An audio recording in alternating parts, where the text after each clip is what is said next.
사랑하는 성도 여러분, 오늘 이 말씀이 우리에게 하나님께서 주시는 능력의 말씀이요, 또 권능의 말씀이요, 또 생명의 말씀이 되었으면 좋겠습니다. 우리가 성경을 말씀을 보면서 성경 66권 전체를 말씀을 우리들이 다 알 수 있다면 얼마나 좋을까라는 생각을 가끔씩 하게 됩니다. 저희 교회가 개척해서 9년 동안 마태복음 강해, 그리고 에베소서 강해, 그리고 이제 사도행전, 창세기 강해, 사도행전 하는데 아마 66번을 다 할 수 있을까라는 생각도 해보지만, 그럼에도 불구하고 여러분들이 사도행전 말씀을 잘 알고 깊이 있게 아시기 위해서는 저희 교회가 강해 설교, 연속적 강해 설교를 하고 있으니까 여러분들이 다음 주에 오실 때 말씀을 미리 읽고 오시면 더 큰 은혜가 될 줄로 믿습니다. 여러분, 성경은 큰 흐름을 이렇게 염두에 두고 말씀을 이렇게 보아야 합니다. 해석해야 합니다. 예수님께서 약속하신 성령을 통해서 이 땅에 교회가 세워졌고, 그리고 그 교회를 통해서 하나님의 나라를 하나님께서 세우시고 지금도 여전히 일하시고 행하시고 진행해 가고 계십니다. 교회가 이 땅에 존재하는 이유는 하나님의 나라를 세우고 확장하기 위해 존재하는 거죠. 그런데 그 하나님의 나라는 어떤 나라냐 하면, 계속해서 말씀드리지만 그 나라는 오늘 현재 이 시간에 하나님의 나라가 우리 가운데 임하였고, 그리고 다시 예수님께서 이 땅에 재림하실 때 그 하나님의 나라가 이 땅 가운데 새 예루살렘에 임하는 것처럼 그렇게 임하게 된다고 말씀하십니다. 그렇다면 하나님의 나라는 우리 가운데 이미 임하셨기 때문에 그 하나님의 나라가 모든 곳에, 모든 영역에 이미 임하였다라는 것이죠. 그 하나님의 나라는 예수님이 십자가에 죽으신 승리로 말미암아 임하신 것이요, 그리고 예수님께서 십자가에 죽으셨을 때 모든 만물들이 주님 앞에 무릎을 꿇고 주님의 주님 되심을 인정하게 하는 것이 이 땅에 하나님의 나라가 임하였다라는 것입니다. 그렇기 때문에 우리가 하나님 나라를 위해서 향하여 완성되어 가는, 우리는 중간 시대에 살고 있는 거예요. 그러니까 완전히 온전하게 완성될 그 하나님의 나라를 바라봐야 되는 것이고, 그리고 하나님의 나라가 이미 예수님이 갖고 오셨기 때문에 우리는 그 하나님의 나라 가운데 살아가는 거죠. 여러분, 우리가 분명히 기억해야 되는 것은 하나님의 나라가 이 땅에 임했다면, 그리고 우리가 하나님의 나라 가운데 살아간다면 우리는 하늘의 시민권을 가진 사람들이라는 거예요. 하나님의 나라의 시민권을 가진 사람은 그 하나님의 나라의 백성답게 살아가는 게 마땅합니다. 대한민국 백성은, 여러분, 대한민국의 여권을 갖고, 그리고 우리가 대한민국의 시민권을 갖고 있다는 것은 대한민국에 있는 모든 혜택을 우리가 다 받는다는 것 아닙니까? 미국의 시민권을 갖고 있으면 미국의 시민권자답게 그 모든 혜택을 받는 거예요. 그런데 우리가 하나님의 시민권을 갖고 있다라는 것은 이미 하늘에 속해져 있기 때문에 하나님께서 주시는 하나님의 나라에 대한 소망과 기쁨과 감격을 우리는 이 땅 가운데서 기억하며 누리며 살아가야 마땅한 거예요. 그래서 하나님이 세상을 창조하시고 사람을 만드셨을 때 우리 마음속 안에, 우리의 심령 안에 영원을 사모하는 마음을 주셨다라고 말씀합니다.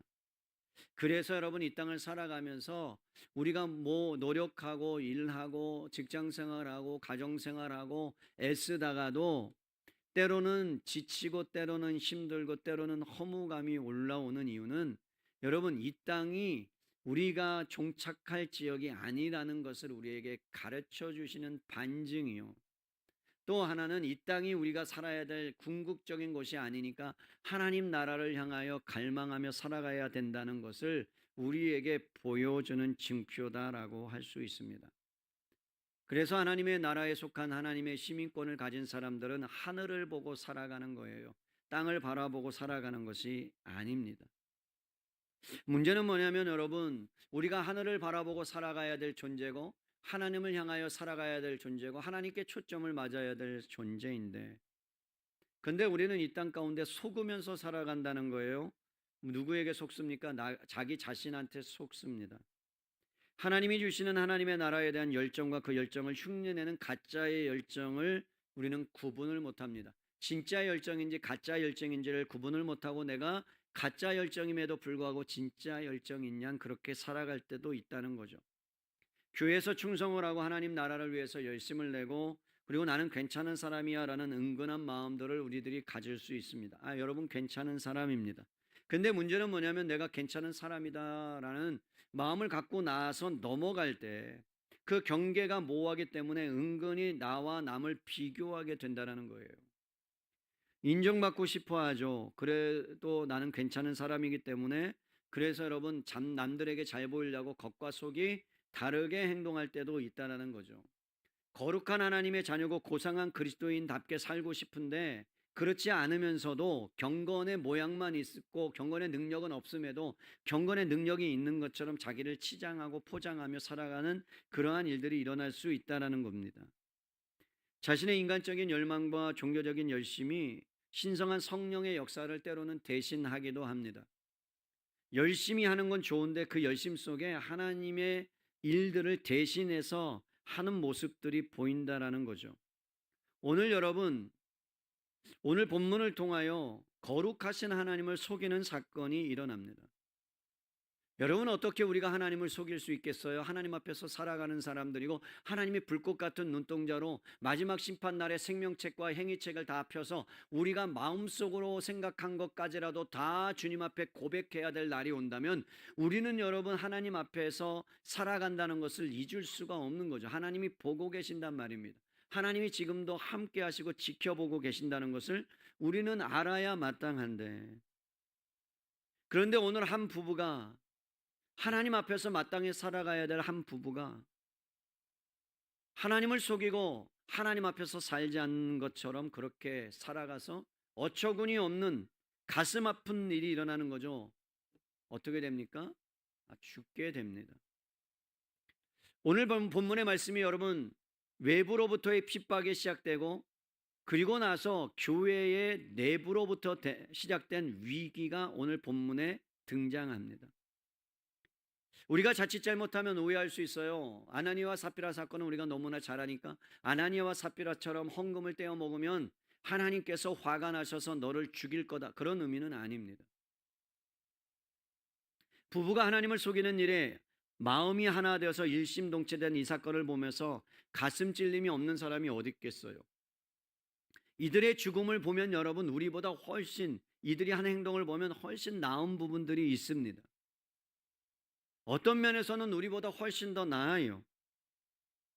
아나니와 삽비라가 여러분 이렇게 죽은 사람들이 마치 오늘날 이러한 일들이 일어났다면 하나님의 것을 다 떼어먹고 하나님께 드리지 아니하고 그렇게 하나님을 속이는 일이 지금도 비일비재한데, 우리가 살아가면서 하나님 앞에서 살아가지 못한 일들이 너무나 많은데, 그런데 딱 한 번 어떤 면에서는 그렇게 하나님을 속였다고 해서 하나님의 진노가 임해가지고 그들이 직사했다면 우리는 살아남을 수 있는 사람들이 한 명도 없습니다. 여러분, 그렇다면 아나니와 삽비라의 이 일들이 과연 죽을 만큼 큰 대역죄였느냐, 그런 의문이 드는 거죠. 하나님은 우리에게 어떤 메시지를 주고자 하는 걸까요? 하나님은 우리에게 무엇을 깨닫게 해 주시려고 하는 걸까요? 사람의 관점으로 보면 이것이 풀리지 않지만 하나님의 관점으로 이것을 보셔야 합니다. 하나님이 긍휼과 자비가 한이 없으시고 사랑이 한이 없으신 하나님이 어떻게 이 아나니아와 삽비라를 엄중하게 다루고 계시는가를 우리는 기억할 필요가 있고 깨달을 필요가 있습니다. 여러분, 이것이 일어난 사건의 배경을 보면 사도행전 4장 32절로 갑니다. 믿는 무리가 한 마음과 한 뜻이 되어 모든 물건을 서로 통용하고 자기 재물을 조금이라도 자기의 것으로 자기 것이라 하는 이가 하나도 없더라. 사도들이 큰 권능으로 주 예수의 부활을 증언하니 무리가 큰 은혜를 받아 그 중에 가난한 사람이 없으니 이는 밭과 집 있는 자는 팔아 그 판 것의 값을 가져다가 사도들의 발 앞에 두매 그들이 각 사람의 필요를 따라 나누어 줌이라. 구브로에서 난 레위족 사람이 있으니 이름은 요셉이라. 사도들이 일컬어 바나바라 번역하면 위로의 아들이라 하니 그가 밭이 있음에 밭 팔아 그 값을 가지고 사도들의 발 앞에 두니라. 여러분, 성령이 충만하였어요. 그리고 교회 공동체가 세워졌어요. 그런데 어떤 일이 일어나냐, 너도 나도 할 것 없이 그냥 서로 물건들을 유무상통합니다. 자신이 갖고 있는 물건, 자신이 갖고 있는 일, 재물에 대한 욕심이 없어지는 거예요. 여러분, 어떻게 재물에 대한 욕심이 없을 수가 있겠어요? 악착같이 벌고 악착같이 벌어서 그렇게 내 인생을 좀 쓰고, 그리고 내 노년을 위해서라도 내가 살아가는 것을 위해서도 좀 쓰고 사용하는 게 뭐가 잘못이겠습니까마는. 그런데 성령의 충만함이 임하니까 여러분, 그들에게 임했던 놀라운 것이 뭐냐면 자기 소유가 아니라는 것을 깨닫습니다. 여러분, 예수님 믿는다는 게 뭐예요? 예수님을 믿는다는 게 주는 그리스도시요 살아계신 하나님의 아들입니다라는 고백이 뭡니까? 여러분, 베드로가 그렇게 고백했을 때 주는 그리스도십니다, 살아계신 하나님의 아들입니다라는 그 고백 속에는요, 무엇이 담겨져 있냐면 이제 나는 내가 아닙니다라는 고백이에요. 이제 나는 아무것도 아닙니다라는 고백이에요. 내 것은 아무것도 없습니다라는 고백이에요. 나의 모든 권리를 주님 앞에 이양하겠습니다라는 고백이에요. 이제는 내가 사는 것이 아니요 내 안에 그리스도께서 사시는 것입니다 라는 믿음의 고백이에요. 여러분, 그냥 예수 믿는다는 것은 그냥 교회 다니는 게 아니라고요. 교회 다니고 찬양하고 예배드리고 기도하는 게 아니라고요. 내 권리를 포기하고 모든 것을 주님께 이양하는 그것이 예수 그리스도를 믿는 거예요. 믿는 것과 그리고 또 그렇게 살아가는 것과 또 달라요. 믿었는데 안 사라져요, 잘. 그죠? 믿고 그렇게 고백했는데 안 사라져. 정말로 주님 앞에 그렇게 간구하고 그렇게 내 마음을 드렸는데 살다 보니까 그렇게 사라지지 않는 모습들을 우리는 보게 됩니다. 그러면서 갈등하죠. 나는 왜 이거밖에 안 될까? 내가 잘 살아갈 수 없을까? 난 믿음이 있기를 원하는데. 이렇게 초대교회처럼 그러한 믿음에 정말 사람들이 되었으면 좋겠다라는 마음을 가질 때가 있습니다. 여러분, 교회의 본질이 뭡니까? 교회는요, 무엇보다도 하나님 나라의 초점을 맞춘 사람들이 모인 거예요. 이 땅의 삶이 아니라 더 생생한, 보이지 않지만 보이지 않는 그 하나님의 나라를 보이는 것처럼 살아가되 하나님이 나에게 주시는 은사와 달란트와 재능과 물질과 모든 것을 하나님 나라 위에서 사용하는 것, 그게 여러분 성도들이요 교회라고 우리에게 오늘 증거하고 보여주는 거예요. 왜일까요? 여러분, 구원은 예수님을 믿어서 이루어지는 거지만 그 구원의 역사는 교회를 통해서 선포되고 전파되는 거예요. 그래서 이 땅에 교회가 존재해야 될 이유는 예수 그리스도를 여러분 수많은 사람들이 믿고 주님께로 인도되기 위해서, 하나님의 나라를 보여주기 위해서 교회가 존재하는 거예요. 그래서 교회는 이 땅에 하나님의 나라가 임하면 사라지는 거예요. 예루살렘 공동체가 하나님께서 주신 사명에 순종하였습니다. 사도들이 말씀과 기도에 집중하다 보니까, 주님 일을 집중하다 보니까 여러분 자기의 생업들을 다 내팽겨칠 수밖에 없어요. 일을 할 틈이 없는 겁니다. 그런데 세계 각처에서 수많은 사람들이 몰려오니까 여러분 어떻게 감당할 수가 없는 거예요. 구원받는 사람들이 너무나 많이 늘어나는데 그들에게 여러분 섬겨야 되는데 엄청난 재정이 필요한 겁니다. 누군가는 이것을 감당해야 되는데, 그런데 여러분 그 가운데 성령에 충만했던 한 사람이 누구예요? 바나바라는 사람이, 요셉이라고 하는 바나바라는 사람이 자기의 소유를 팔아서 사도들 발 앞에 둡니다.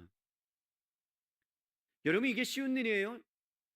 자기의 여러분 집을 팔았다, 소유를 팔았다? 그건 거의 불가능한 일입니다. 그러면 우리에게 여러분 너희들 다 집을 팔아라 그런 의미입니까? 아닙니다.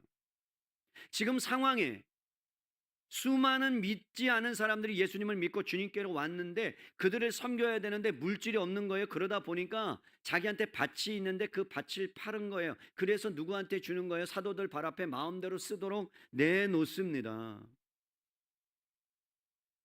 여러분, 이것이 가능한 것은 성령의 충만함을 받고 내가 예수님을 믿고 주님이 나의 주인 되었다라는 고백이 실제적으로 일어나지 않으면 불가능하다고요. 자기의 모든 것들 주님 앞에 이양하지 않으면 그 물질에 대해서 아깝게 생각하고 그 다음에 이러면 안 되겠다는 마음이 들 텐데, 그런데 어찌하여 이 바나바는 성령이 충만하여서 하나님 앞에 그렇게 드리면서 그냥 기쁨과 감사로 드렸겠죠. 여러분, 섭시간에 그런 분위기가 현장을 휘잡습니다. 그러니까 여러분, 너도 나도 할 것 없이 수많은 사람들이 그 일에 동참을 해요. 자발적으로요. 기쁨으로요. 감사함으로요. 그런데 그런 분위기 속에 아나니아와 삽비라는 부부가 있었습니다. 초대교회 교인들이었습니다. 놀랍게도 여러분, 아나니아의 이름이 뭔 줄 아십니까? 여호와는 은혜로우시다. 삽비라의 이름의 뜻이 뭔 줄 아십니까? 아름답다. 그러니까 부부의 이름을 부를 때마다 여러분, 하나님은 은혜로우신 분이요 아름답다라는 고백들을 할 수밖에 없는, 이름을 부를 때마다 여호와는 은혜로우시다 그러는 거예요. 그런데 여러분, 이들이 분명히 사도행전 2장 46절에 47절 말씀에 보면 사도의 가르침을 받아서 여러분 그렇게 가르침을 받고 떡을 떼며 주님 앞에 기도했던 사람들 중에 분명히 하나였던 것만은 틀림이 없습니다. 그 무리 속에 속해져 있었어요. 그런데 여러분, 그들이 옆에 신앙이 훌륭한 사람들을 보면서 바나바가 재산을 밭을 팔아서 내놓는 것을 보면서 도전을 받습니다. 여러분, 도전받는 것이 나쁜 건 아니잖아요. 뭔가 여러분 선한 일을 하고 교회 안에서 열심을 내고 헌신하고 그 모습을 보면서 나도 그렇게 닮아가야 되겠다. 믿음의 선진들이 보여줬던 모습을 보면서 내가 그렇게 살아가야 되겠다라고 하는 것들은 굉장히 좋은 일입니다. 본받아야 마땅합니다. 근데 아나니아와 삽비라도 그렇게 본받은 것처럼 보입니다. 그리고 여러분 5장 1절에 보세요. 아나니아라는 사람이 그의 아내 삽비라와 더불어 합의를 했다는 거죠. 그러면서 여러분 소유를 어떻게 해요? 팔았어요. 그런 다음에 여러분 사도들 발 앞에 2절에 보니까 놔둡니다. 그러니까 똑같이 여러분 다 파는 거예요. 소유를. 재산을 다 팔 만큼 각오와 결심이 생긴 건데 이게 보통 일이에요? 그럼 쉬운 일 아니에요. 엄청 어려운 일이에요. 이거는요, 인간의 상식을 뛰어넘는 일이잖아요. 표면적으로는 바나바의 행동이나 아나니아와 삽비라의 행동이 별 차이가 없어 보입니다. 왜? 소유를 다 팔아서 그냥 사도들 발 앞에 놨다는 것만에서는 동일해 보여요. 그렇다면 여러분, 왜 아나니아가 죽게 됩니까? 왜 삽비라가 죽게 됩니까? 하루에 동시에 3시간 만에 시간차를 두고 여러분 즉사합니까? 뭐가 문제입니까? 뭐 때문에 그렇습니까? 여러분, 그 힌트가 5장 2절에 나옵니다. 그 값에서 얼마를 감추었어요? 그의 아내도 알더라. 얼마만 가져다가 사도들 발 앞에 두었습니다. 여러분, 아나니아와 삽비라가 누구의 강요에 의한 것도 아니고 자신의 의지로 아내와 막 합의해가지고 한 것은 잘한 일이에요. 그런데 여러분, 문제가 뭐예요? 얼마의 값을 감추었다는 거죠. 여러분, 아나니아와 삽비라 부부가 소유를 팔면서 아마도 사도를 통해 가난한 사람을 돕겠다는 것들이 이야기가 되었을 거고, 그런 이야기를 본인들이 했을 것 같아요. 그리고 나서 그 이야기가 퍼졌으니까 막상 내가 내뱉은 이야기를 혹시라도 내가 지키지 않으면 어땠을까라는 그러한 것일 수도 있어요. 근데 막상 팔고 나니까 어떤 마음이 들기 시작하는 거예요? 아까운 마음이 드는 거예요. 내가 너무 많이 드린 거 아니야? 아니 내가 다 드리고 나니까 이거 우리가 뭐 어떻게 먹고 살아야 될지. 아니 여러분 충분히 그렇게 고민할 만은 해요 안 해요? 하죠. 인간적으로 보면. 그죠? 그리고 여러분 소유를 팔았을 때 전부를 다 달라고 한 사람이 없었으니까 일부만 팔아서 드린 거는 드려도 상관없어요. 안 드려도 상관없어요. 근데 자기가 드리겠다고 했어. 그리고 합의도 했어요.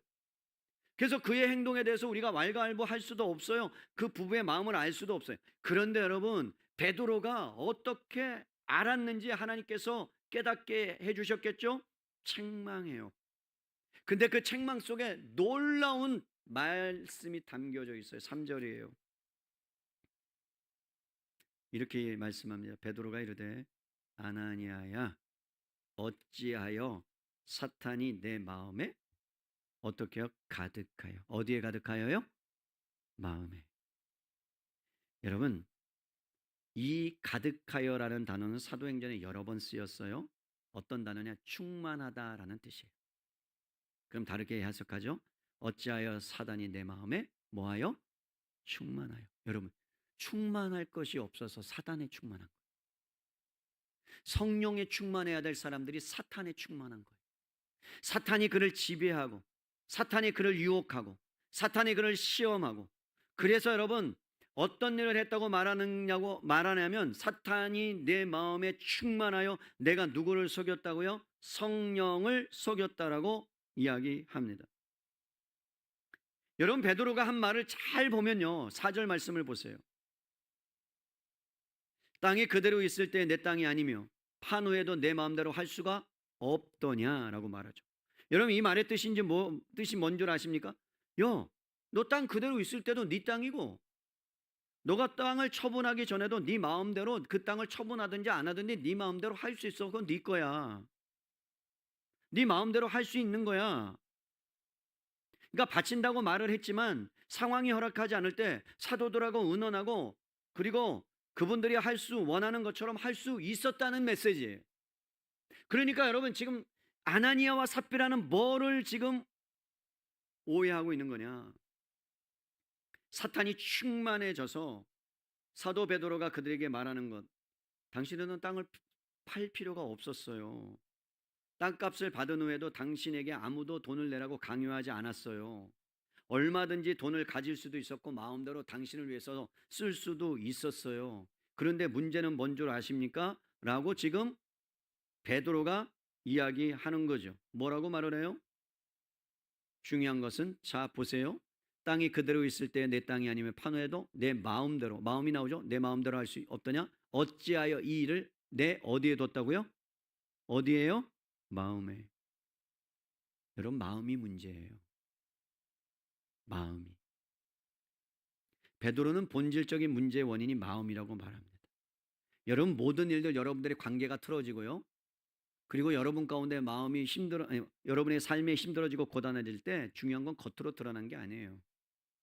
더 깊은 곳에 있는 마음이 때로는 상처를 받고 그 마음이 여러분의 삶을 뭐 하는 거예요? 망가뜨리기 시작할 수 있다는, 완전히 망가뜨릴 수 있다는 거예요. 마음을 어떻게 잡느냐에 따라서, 어떻게 마음을 먹느냐에 따라서 달라질 수 있다는 거예요. 근데 너는 지금 마음이 사탄에 충만해서 사탄에 쓰임받고 있다라는 이야기예요. 여러분 대표적인 인물 중에 가룟 유다가 나오잖아요. 예수님이 제자를 부르십니다. 제자를 부르셔서 여러분 가룟 유다를 부릅니다. 가룟 유다가 여러분 예수님 팔 거 몰랐겠어요? 예수님은 다 알고 있겠죠. 그러나 계속해서 여러분 왜 이 가룟 유다를 데리고 다닙니까? 그에게 기회를 주는 거예요. 회개할 기회를 주는 거예요. 계속해서 너 그러면 안 되라는 메시지를 계속 주는 거예요. 그런데 어느 순간에 돈꾀를 맞습니다. 계산이 빨랐어요. 돈을 좋아하는 사람이에요. 그래서 여러분 돈을 맞고 보니까 자기가 따랐던 그 예수님이 아닌 듯 싶기도 하고, 그래서 예수님을 대제사장들에게 가야바에게 여러분 은 30냥에 팔아버립니다. 그런데 뭐라고 얘기합니까? 가룟 유다의 마음에 예수를 팔 생각을 누가 넣었다고요? 사탄이. 사탄이 그 생각을 넣으니까 자꾸 그 마음이 흔들리기 시작하는 거예요. 그래서 그 마음이 생각을 휘어잡고 그래서 예수님을 팔 생각을 하게 된 겁니까? 하게 된 거예요? 마찬가지죠. 아나니아와 삽비라의 마음 속에 사탄이 씨를 뿌렸어요. 하나님을 속일 마음을 넣었어요. 그러자 여러분 그 씨 뿌린 것이 잘라내야 되는데, 커트시켜야 되는데, 여러분 이게 썩어가면 잘라야죠. 물만 준다고 이게 자라갑니까? 잘라서 새롭게 만들어야죠. 근데 그 싹을 자기 마음 안에서 자르지 않아요. 동의해요. 그리고 그 죄가 자라도록 내버려 둬요. 그리고 그 죄가 드러나게, 나중에 결과로 드러나게 됩니다. 여러분, 이 사단은요, 아담과 하와 부부를 유혹했던 사탄입니다. 하나님같이 되리라는 그 유혹을 해서 하나님 중심에서 자기 중심으로 여러분 빠져가도록 만든 거죠. 그래서 아나니와 삽비라는요, 여러분 마음으로부터 시작된 거예요. 마음에 있었던 것이 행동으로 나타난 겁니다. 그러면서 여러분 이 마음이 사탄의 지배를 받자 누구를 속이기 시작하느냐? 하나님을 속입니다.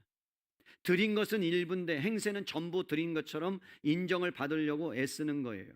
여러분, 아나니아와 삽비라 마음 가운데는요, 바나바가 했던, 그래서 사람들이 그에게 집중하고 그가 칭찬받고 그가 칭송받는 그것이 뭐 했던 거예요? 부러웠던 거예요. 부러웠던 거예요.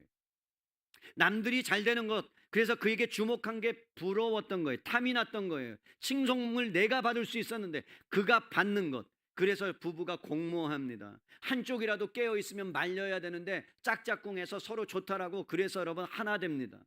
여러분, 악한 것에서 하나 되지 않기를 바랍니다. 누군가는 말리기를 바랍니다. 잘못된 길을 가면 누군가는 그것을 책망하기를 바랍니다. 그렇지 않으면 둘 다 망하는 지름길입니다. 지금 부부가 망합니다. 단지 마음에 잘못된 생각 하나 먹었는데 그것이 자라고 열매 맺어서 죽음까지 이르게 되는 치명적인 병에 걸립니다.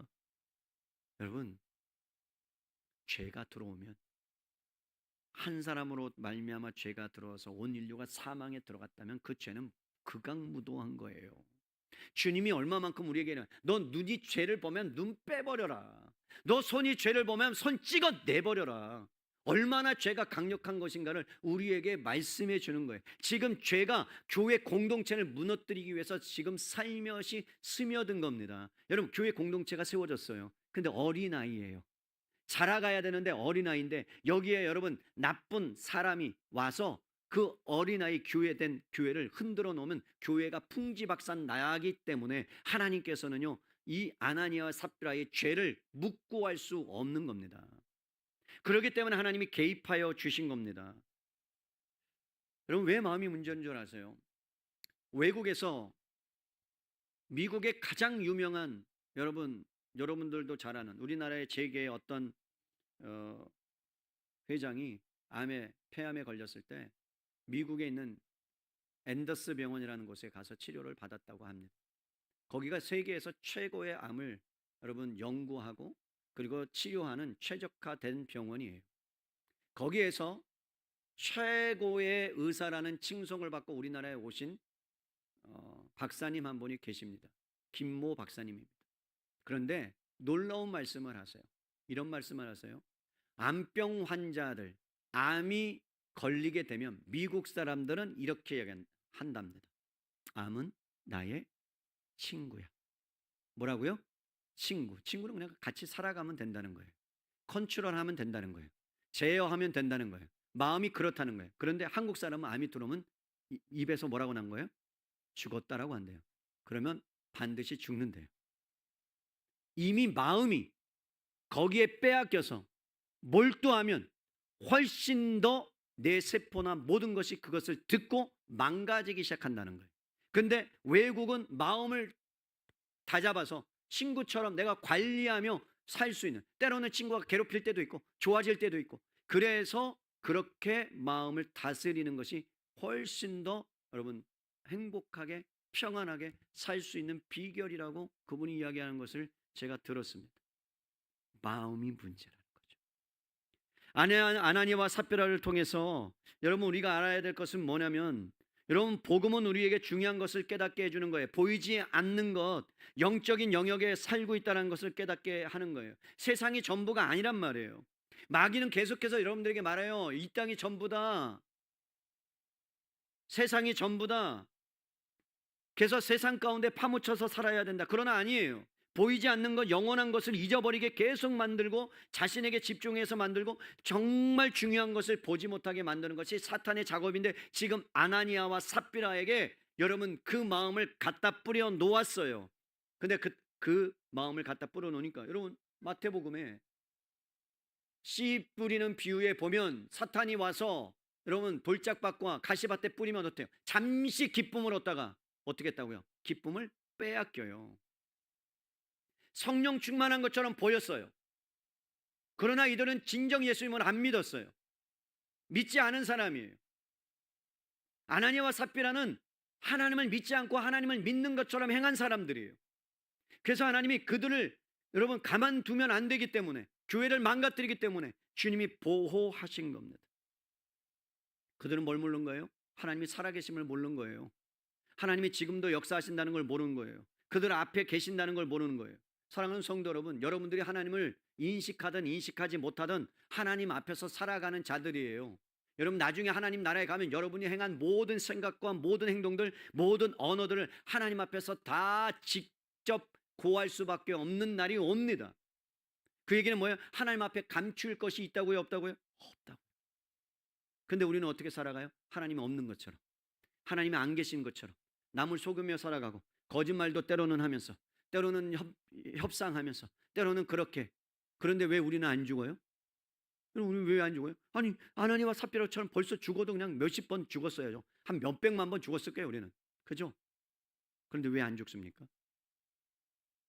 아나니와 삽비라는 말씀드렸다시피 초대교회가 태동하는 첫 번째 사건이기 때문에 하나님이 샘플로 보여주신 거고, 우리는 예수님이 십자가에 죽으시고 성령님을 보내주셔서 교회가 모든 나라와 족속으로 퍼져가면서 하나님의 역사가 계속 하나님 나라를 향하여 가니까 우리는 거기에 해당되지 않는 겁니다. 그래서 은혜인 거예요. 옆에 분에게 얘기하세요. 죽지 않은 게 은혜다. 죽어 마땅하다. 우린 죽어 마땅한 거예요. 여러분 안 믿어지죠? 죽어 마땅하다니까요. 성경이 그렇다고 하고 있기 때문에 그래요. 사랑하는 성도 여러분, 아나니아의 행동은 베드로가 하나님을 속였다라는 말에, 성령을 속였다는 말에서 하나님의 거룩한 인격을 무시했다는 것을 우리는 알 수 있습니다. 다른 말로 할게요. 사도들의 권위에 도전한 사건이고 사탄이 예수 그리스도의 주권에 도전한 사건이 아나니아의 사건입니다. 지난주에 수요일에 성경 공부를 하는데 어떤 한 분이 저희 교회에 여러 가지 주보도 꺼내가고 그 다음에 뭐도 살펴보고 옆에도 살펴보고 그런 거예요. 그래서 성경 공부에 오신 집사님이 이제 지나가다가 성경 공부하기 전이니까 어떻게 오셨냐고 물었어요. 딸을 교회에 등록하려고 전도하러, 그러니까 딸을 등록시키기 위해서 왔대요. 아 그러냐고. 그래서 은혜사랑교회가 어떤 곳인지를 얘기해 주셨어요. 제자 훈련하는 교회고 뭐 말씀이 충만한 교회고 목사님이 이러쿵 저러쿵 얘기를 다 해줬어요. 몰랐죠. 뭐 우리는 전도하는 거. 그래서 내가 아 그러시냐고, 그냥 저는 성경 공부 들어가야 되니까 들어갔어요. 그런데 목요일 날 그분이 나타나셨어요. 은혜사랑의 교회. 그래서 사진을 찍으셨어요. 그리고 사무실로 편지를 하나 보내셨어요. 저 보라고. 신천지였어요. 제가 그걸 목격했죠. 근데 어느 순간에 없어졌어. 엘리베이터를 타고 가지 않고 9층으로 10층으로 해서 계단을 타고 내려간 거야. 그러니까 자기가 벌써 잘못한 걸 안 거죠. 그래서 나는 유유하게 엘리베이터를 10층 누르고 딱 내려갔죠. 9층에서 딱 탔어요. 가방 안에 똑같은 편지가 꽂아져 있었어요. 그리고 내가 그 편지를 갖고 내려갔어요. 잡으리라. 그러면서 제가 이렇게 얘기했어요. 신천지신가요? 신천지세요? 아니요. 그러더라고요. 아 그래요? 확실하십니까? 네. 그런데 왜 이걸 놓고 가셨나요? 그러니까 깜짝 놀라는 거예요. 내가 안 놨는데요? 놓으신 거 제가 봤는데요. CCTV에도 찍혔는데요. 사진도 찍으셨죠? 그랬더니 찍었다고 그러는 거예요. 그거 지금 당장 지우셔야 합니다. 그래서 그분이 현장에서 그것을 지웠어요. 그리고 나서 가만히 안 되겠다 내가. 이분이 다시는 오지 못하도록 해야 되겠다고 1층에서 이렇게 하시는 것이 본인은 전도요 이렇게 하는 거라고 생각하지만, 그러나 이것은 잘못된 것이니까 내가 112에다 신고 좀 해야 되겠습니다 그랬어요. 왜냐하면 법에 신천지가 들어오지 못하도록 예배를 방해하거나 뭔가를 방해하면 걸리게 되어 있어요. 그래서 이야기했더니 죄송하다고 도망가요. 초짜예요. 초짜. 여러분, 왜 들어오려고 했을까요?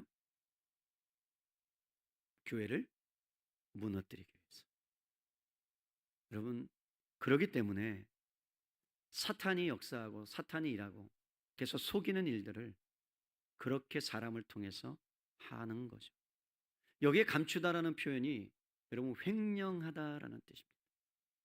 여러분, 그러면 아나니아와 삽비라가 뭐 한 거예요? 횡령. 누구의 것을? 하나님의 것을. 여러분, 슬쩍 착복하거나 훔치는 거예요. 이게 얼마나 무서운 죄인지 초대교회 때 보여준 거예요. 여러분, 아간이라는 범죄가 얼마나 무서운 줄 아십니까? 여호수아가 여리고성을 함락할 때는요 거의 불가능했어요. 함락시킬 수 없었던 것처럼 보였어요. 근데 하나님이 엉뚱한 것을 명령해요. 한 바퀴씩 매일 돌아라. 마지막 날에는 6바퀴를 돌아라. 그리고 마지막에 나팔을 불어라. 7번째 나팔을 불고 하나님께 나팔을 그냥 한 번 불면 모든 것이 무너질 거다. 근데 벽이 안으로 무너져서 여리고가 무너져요. 그런데 더 놀라운 것은 승리한 것을 맛보고 아이성 조그마한 성을 쳐들어가는데 거기서 대패합니다. 원인이 뭔지 몰랐어요? 하나님이 가르쳐 주십니다. 내 것을 누가 착복했다. 그를 끄집어내고 색출해라. 지파별로 모입니다. 지파를 뽑았습니다. 지파별에서 또 가정을 뽑습니다. 아간이 걸립니다. 아간이 뭐라 그래요? 내가 외투 한 벌과 뭐를 훔쳤습니다. 고백합니다. 그러면서 뭐라고 합니까? 그들을 다 죽여라.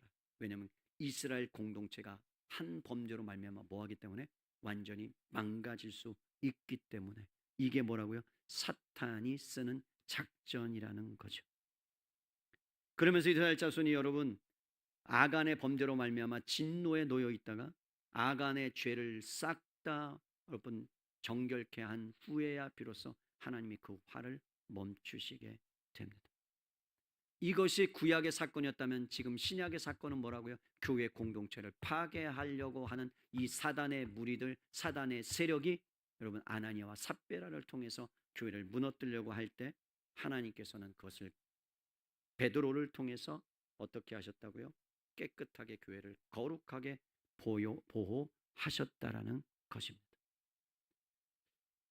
문제가 마음으로부터 시작돼서 사람들에게 인정받고 싶어 하고 속은 깨끗하지 않았음에도 불구하고 깨끗한 것처럼 거룩한 것처럼 그렇게 하는 것들, 외식이 들어와서 침투해서 초대교회를 무너뜨리려고 했던 것들.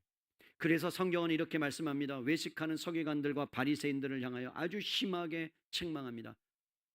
외식하는 바리새인들이요. 여러분 누룩과 같다는 거죠.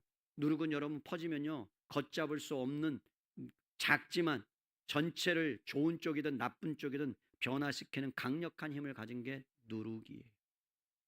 그래서 언어 한마디가 말 한마디가 때로는 여러분 상처를 주고 그 사람을 죽이기도 하고 살리기도 하는 거죠. 예수님께서도 하나님 나라를 여러분 누룩에 비유하셨어요. 작지만 전체를 바꿔올 수 있다. 그런데 결국 외식이라는 것, 남한테 잘 보이기 위한 것, 그래서 여러분 그 누룩이 정말로 살리는 것이 아니라 남들을 죽이는 것까지 나아가는 그러한 악한 행태, 그것이 아나니아와 삽비라를 통해서 여러분 공동체를 파괴하려고 했을 때 하나님께서는 그것을 막으셨습니다. 여러분 하나님이 막으시지 않으면 교회는 바로 설 수 없는 겁니다. 우리가 막을 수도 없고 우리가 어떻게 할 수도 없는 게 교회예요. 이제 말씀을 정리하려고 합니다. 예수님은 성전에 들어가셔서 비둘기 파는 자와 그리고 기도해서 하나님께 기뻐해야 될 그러한 교회를 비둘기를 팔고 돈을 바꿔주고 환전하는 그 나쁜 행태를 보면서 뒤엎어 버리셨습니다. 어떤 동기에서든 행동이든 여러분 그들의 거짓된 행동으로 교회의 거룩성을 해하거나 통일성을 해하는 것을 하나님은 두고 보지 않으십니다. 반드시 책망하시고 심판하십니다. 그래서 아나니아와 삽비라를 심판하신 거예요. 베드로의 말을 듣자 어떤 일이 일어나는지 보세요. 4절 말씀에 사람에게 거짓말한 것이 아니요 하나님께로다. 아나니아가 이 말을 듣고 엎드려져 혼이 떠나니 이 일을 듣는 사람이 다 크게 두려워하더라. 얼마나 충격을 받았겠습니까? 그 말을 듣자마자 죽어요. 아나니아가 죽자 젊은 사람들이 여러분 시신을 싸매고 나갑니다. 그 다음에 7절 보세요. 3시간쯤 지나서 그의 아내가 아무것도 모른 채 옵니다. 베드로가 이르되 땅값 판 것이 이것뿐이냐? 그러면 여러분 어떻게 해야 마땅합니까? 이것뿐이냐라고 말하면 뭐라고 말하면 되는 거예요? 아니요, 제가 속였습니다, 잘못했습니다 하면 되는데 끝까지 속여요. 끝까지. 인간이 그래요. 인간이. 아담아 어디 있느냐? 내가 부끄러워서 숨었습니다. 주님을 피하는 거예요. 사랑하는 성도 여러분, 여러분들은 어떠한 죄를 저질렀어도 주님 십자가 앞에 나와서 십자가 앞에 여러분의 죄를 다 내놓으면 그는 미쁘시고 의로우사 우리의 죄를 동에서 서로 먼 것 같이 다 깨끗하게 씻어주시는 줄로 믿으시기를 바랍니다. 하나님을 속이지 말라는 거예요. 하나님 앞에서 살라는 거예요. 우리가 얼마나 하나님을 속이면서 살아갑니까? 하나님 잠깐만 계셔보세요. 내가 이것들을 하고 하나님 아시지요? 그냥 그 정도로 그냥 주님 참아주세요. 그러면서 우리가 살아갈 때가 얼마나 많습니까? 그럼에도 하나님은 어떤 분이세요? 마음이 여러분 넓고 한없으신 분이에요. 아이들이 여러분 부모의 마음 말씀을 안 듣고 그리고 나가서 막 마음을 아프게 하면 부모의 마음이 가슴 아파요. 미어져요. 그런데 컸는데도 또 그렇게 나가면요 언제든지 와서 엄마 내가 미안해라는 그 한마디의 말에 부모의 마음은 녹아지는 거예요. 근데 악착같이 해요 안 해요? 아이들이 자기가 잘못해놓고 얘기 안 해요. 그럼 어떻게 해요? 더 맞죠? 그죠? 더 맞죠? 왜 얘기를 안 해? 그냥 죄송해요 한마디 하면 될걸. 끝까지 이겨먹으려고 그러는 그 나쁜 행태의 모습들이 지금 마음으로부터 마음이 삐뚤어지니까 안 되는. 여러분 그럼 그 마음 삐뚤어진 거 어떻게 합니까? 고칠 수 있습니까 여러분? 고칠 수 있어요? 어떻게 고칠 수 있어요? 어떻게 돼요? 여러분 이 아내가 와서 네 그렇습니다 하면 되는데 9절에 보세요. 베드로가 이르되 너희가 어찌 함께 꾀하여 놀라운 말씀을 주의 누구를 시험해요? 영을 시험하느냐 그래요. 너는 지금 누구를 시험하는 거다? 하나님을 시험하는 거다 그래. 감히 넣었다 이거. 감히 너가 인간이 하나님을, 이건 뭔지 아세요? 하나님의 주권에 대한 도전이에요.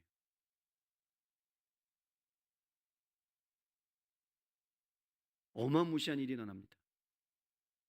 그래도 우린 다행이죠. 그죠? 우리 거짓말해도 안 죽어요 안 죽어요? 안 죽었죠? 우리 안 죽었어. 그나마 다행이죠. 그럼에도 불구하고 회개해야죠. 이 사건이 끝난 다음에 여러분 그 두려움과 그 놀라운 일들이 일어난 다음에 하나님이 악을 선으로 바꿔놓으세요. 여러분 11절 보세요. 무슨 말씀이 나요? 온 교회가 이 일을 듣는 사람들이 다 크게 뭐라고 두려워해요. 두려워했다는 것은 하나님을 경외하고 그리고 하나님 앞에서 살아가야 되겠다는 마음을 가졌다는 거예요. 사랑하는 성도 여러분, 교회가 하나님의 거룩성과 순결성을 유지하기 위해서 하나님은 아나니아와 삽비라를 샘플로 쓰셔서 교회를 보존하기 위해서 죄악을 심판하셨습니다. 거룩한 앞에서 죄악의 인간의 본성과 그리고 속성들을 다시 한번 느끼게 하시고 자신의 마음을 돌아보게 하시고 그래서 주님 앞에 나오도록 하신 겁니다. 여러분 한국 교회가 무너진 이유, 안팎으로 비난과 책망을 받는 이유는 지도자가 거룩성이 무너졌기 때문에, 그리고 제대로 된 말을 하지 않기 때문에, 거짓말을 하기 때문에, 선동하기 때문에 그렇습니다. 그리고 교회가 무너진 이유 중에 하나는 외식적인 것들을 가지고 겉과 속이 다르기 때문에 사랑하라 해놓고 사랑하지 않고 그렇게 폭력을 행사하고 그런 가면의 모습을 우리가 쓰고 있기 때문에 사람들은 그 교회를 통해서 하나님의 영광을 맛보지 못하는 겁니다. 그렇다면 우리의 마음이 여러분 이 나쁜 악한 마음이 변할 수 있는 과연 가능성이라도 있는 것인가? 주님이 말씀합니다. 있다. 가능하다. 그게 뭡니까? 이스라엘이 여러분 하나님을 사랑하고 이웃을 사랑하는 그 대계명을 지키지 못했을 때 하나님께서 에스겔에 이렇게 말씀하십니다. 내가 새 언약을 너희에게 세우겠다. 너희가 하지 못한 것, 너희가 지키지 못한 것, 너희가 해내지 못한 것, 예수 그리스도를 보내서 해내게 하고 그 해내게 하신 능력을 너희에게 보내주겠다. 그리고 성령을 선물로 주겠다.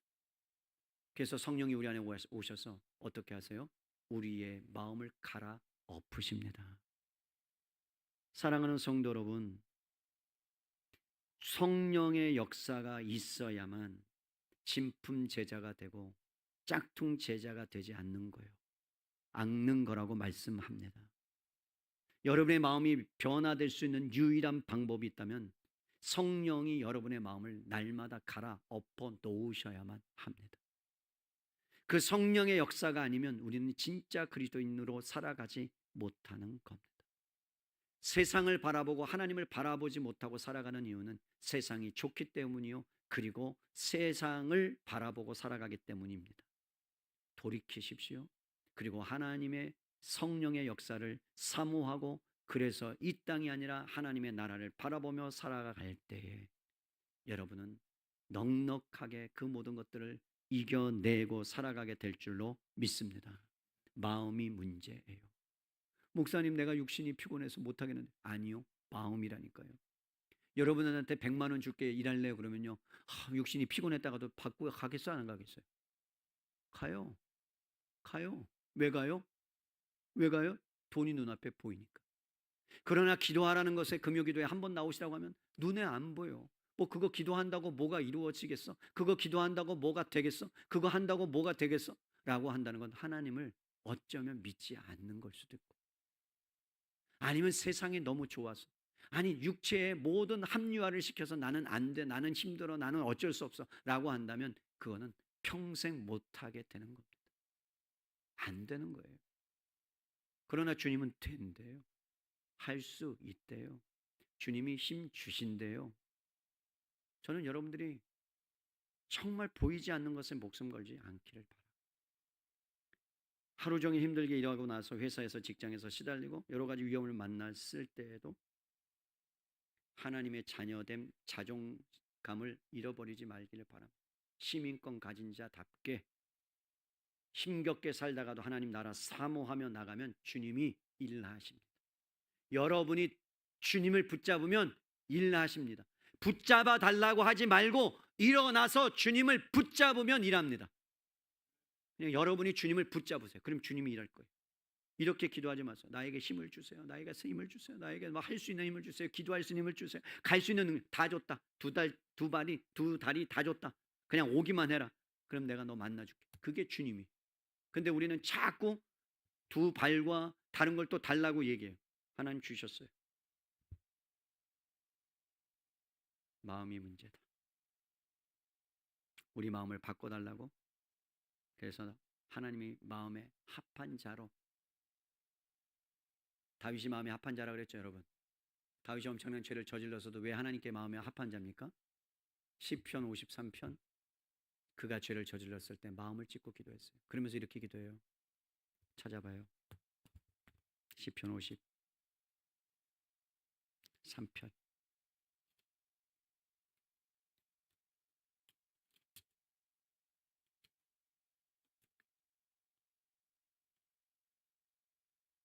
(53편) 맞아요?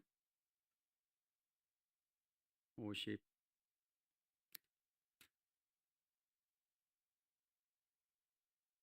51편 아닙니다. 잠깐만요. 네, 51편이요. 자, 51편에 이렇게 말씀해요. 몇 절을 읽으시냐면 11절 함께 읽겠습니다. 시편 51편 11절 시작. 나를 주 앞에서 쫓아내지 마시며 주의 성령을 내게서 거두지 마옵소서. 12절이요.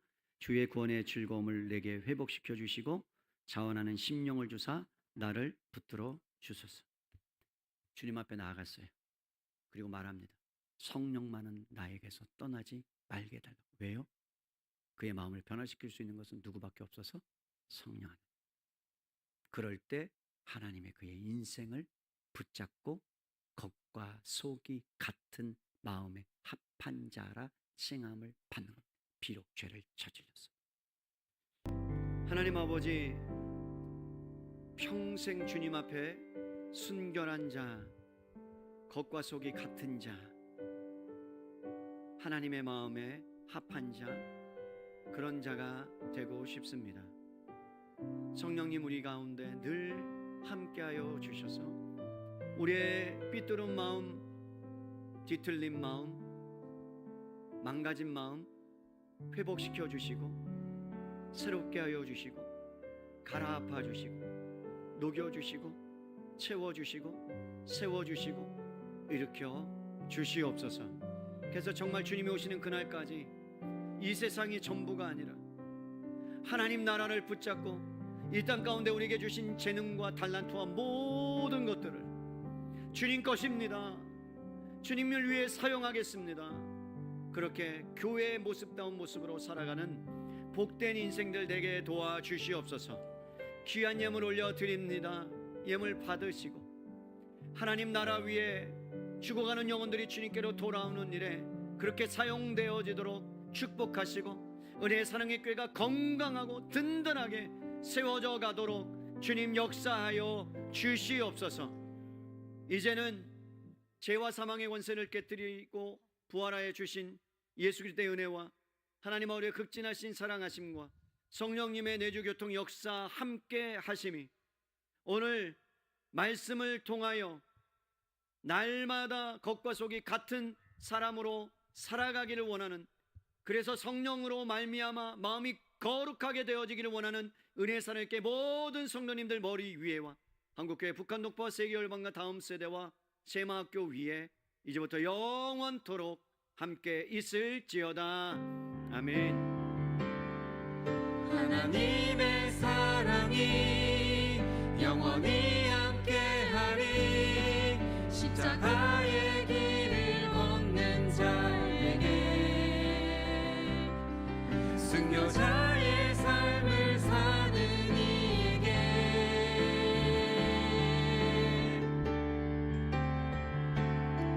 조롱하는 소리와 세상